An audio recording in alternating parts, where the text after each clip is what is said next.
Isn't technology wonderful? So many ways to make the menial tasks in our lives a little bit easier, with less effort for just as much gratification. And it's just amazing how smart computers are becoming. Every day they get closer and closer to truly becoming sentient. And who knows, maybe when they do, the rest of you will have to answer to an autonomous power. I know I'll be okay, but will you? Let's take a look into the future and see what would happen if machines suddenly got a little more aware. This is 20XX.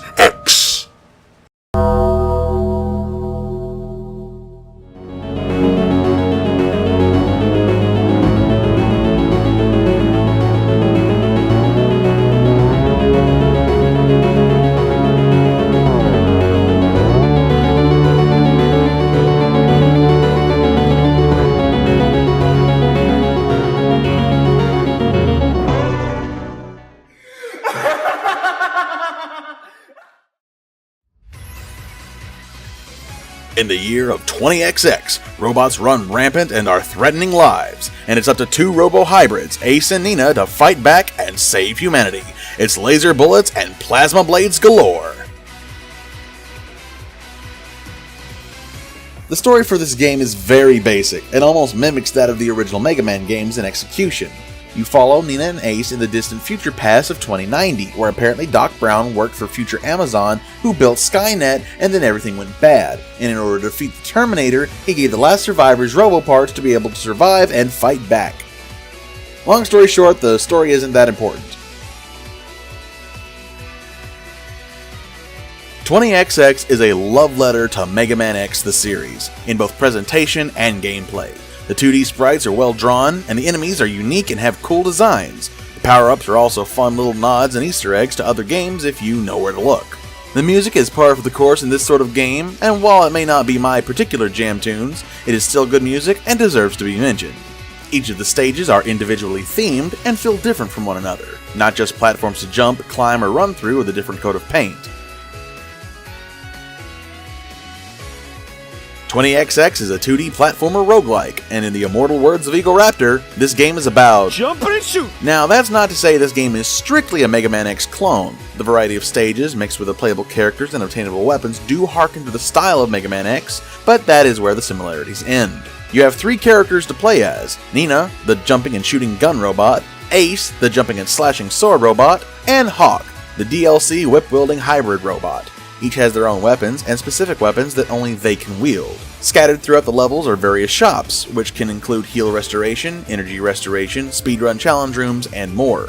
Sometimes you'll find a random upgrade or boost by taking the less obvious path, and sometimes you'll just be met with a harder challenge than before.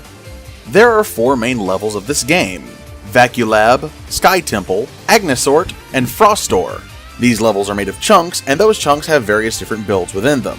Add all of these things together, and you'll have a game that is randomly built, but with a somewhat recognizable pattern. While you may not know where a certain thing will appear, you'll have a decent idea that if it shows, you'll know how to handle it. Within each level, you fight a random boss that is locked to that stage. Currently, there are 8 different bosses in the game, each with their own different attack patterns and strategies.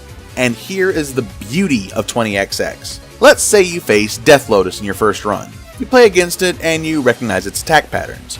If you were to start another run and not run into Death Lotus until the third fight, you're facing something totally different. The attacks hit harder, the boss's moves are faster, and you'll have to adapt to this higher level of difficulty. And this applies to all bosses. You can't shoehorn an easy win by picking a boss you fought once before later in the game, because now that boss will be hitting harder and faster. It is brilliant and something a lot of games miss out on. After you beat the boss, you have the option to pick up a weapon and progress to a choice of next stages. And if you know what weapon affects what boss, you can plan ahead and try to get yourself an edge in the fight.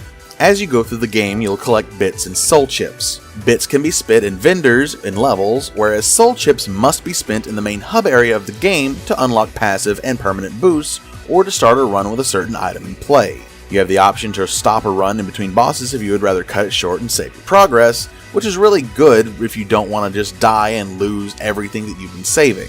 There are also multiple modes of play, including Reverent Easy Mode, Normal Mode, and Defiant.